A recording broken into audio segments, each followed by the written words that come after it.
I'm sure you want to sound more professional in your English so that when you're speaking to your clients or you're making a presentation, speaking to your top management, you sound credible.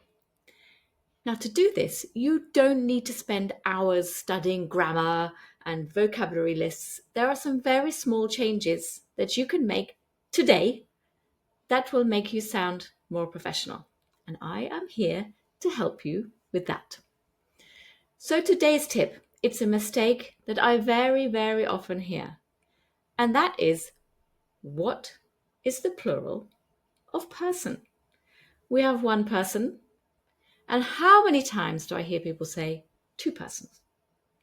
But in fact, it's very simple. You all know this word. It's two people. Sometimes we can see the word persons, but it's a more kind of legal, formal, written way of saying it. You will never hear an English speaker say two persons. It's two people. So next time you want to talk about the people around you, remember to say people. And one more little tip. It's not another people.